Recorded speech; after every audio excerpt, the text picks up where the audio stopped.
energy to life. Be prepared for a new music transformation. And in a moment, you will be transported to this place. 5, 4, 3, 2, 1. Ladies and gentlemen, please welcome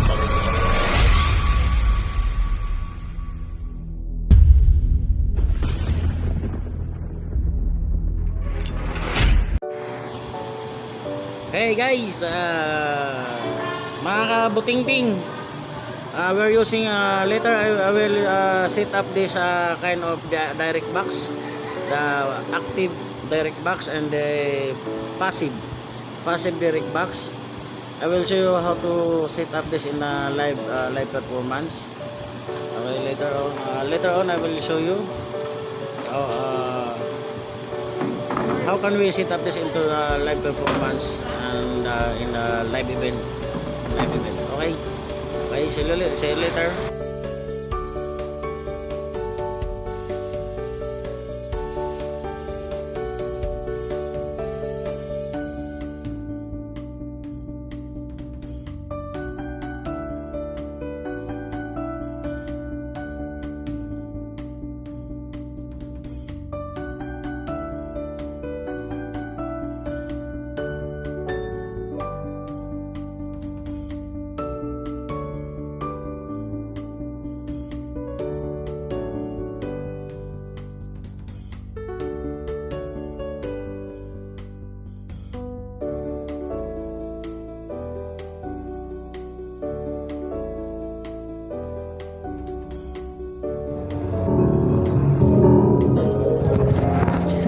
Yun guys, this is passive die box. Yan. Passive die box. This is this link cable is going to the amplifier, powered speaker, and this input cable came from the link mono out of the keyboard. RD700 keyboard. RD700 GX. Yan. This is the passive direct box. Yan.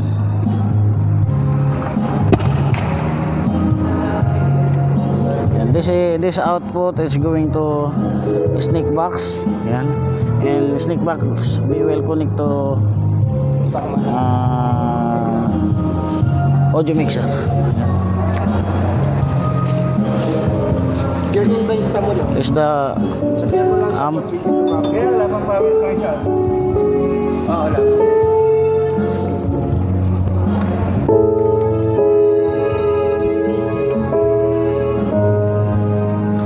Self-powered.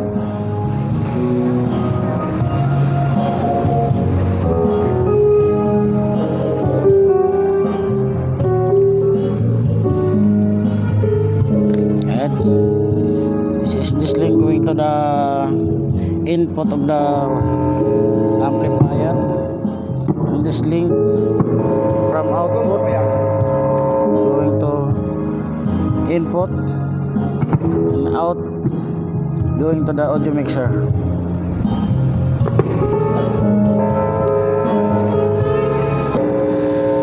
This is the active direct box. Active.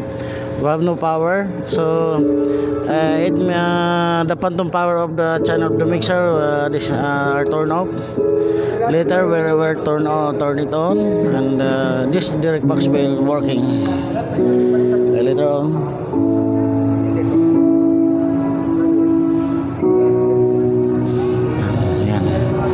This they have no power, batteries, but we don't have batteries inside there, the batteries, but we don't have batteries. We have to turn it on the phantom power 24 volts 48 volts. Okay. Alright guys, this is the keyboard, the passive die box. This is the keyboard and RD, and this is the threshold compressor limiter, and gain out, gain input. So that passive, that's the effect of passive. Volume in, volume PFL, and go.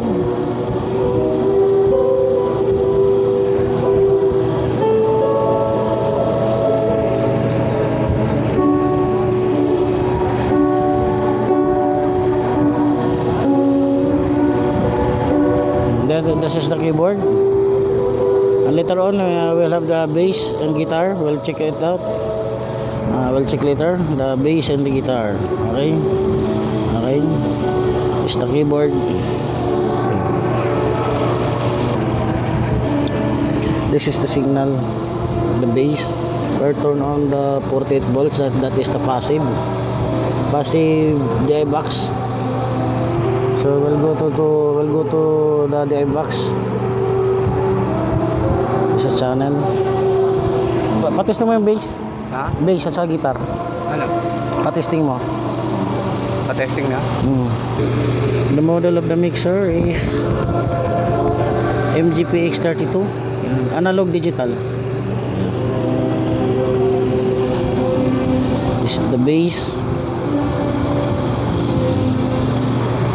48 volts. Since we don't have a battery, we use 48 volts phantom power.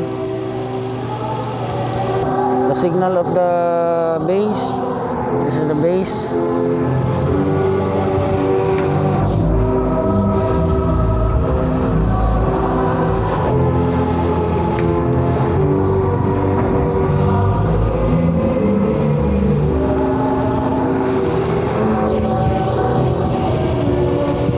Bass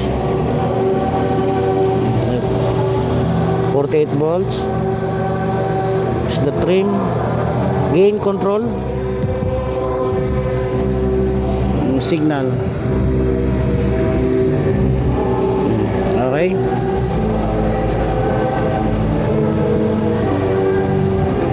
okay, working. We have to wait the guitar.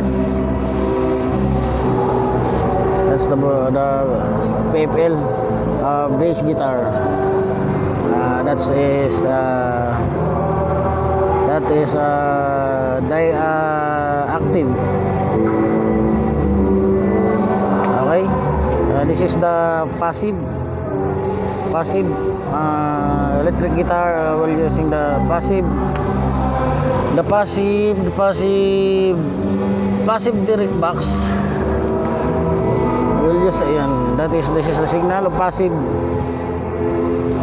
Since the electric guitar is a very loud signal, and the keyboard, so we'll use it passive. This is the signal of electric guitar.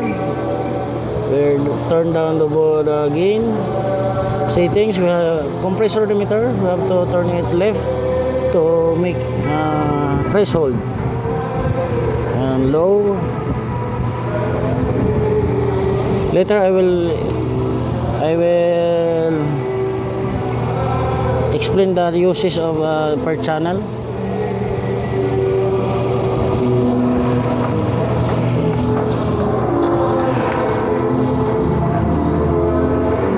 Signal, guitars.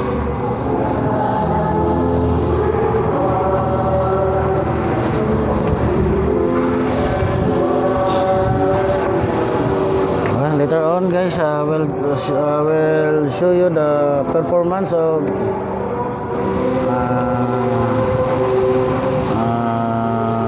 active direct box and passive keyboard and keyboard and guitar. This is the keyboard, this is guitar and the keyboard and bass. We'll show you the performance. The guitars, keyboard, and the bass for the i-box natin. The i-box passive and active. This is the active using 48 volts.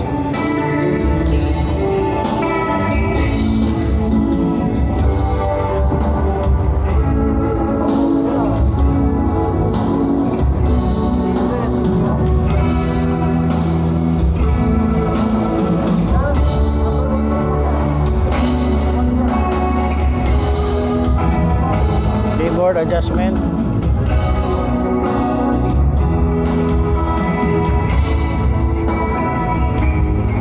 Bass.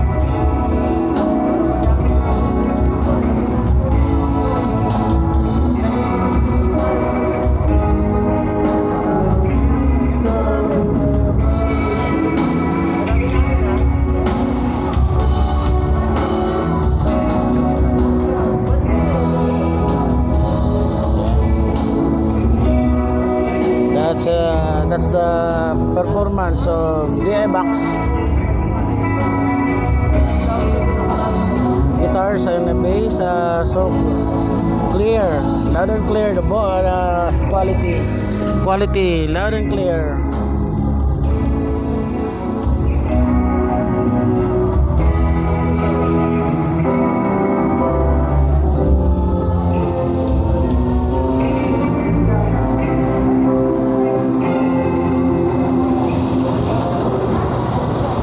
That's it. That's it. Thank you very much. Don't forget to like and share if you want this video, this tutorial.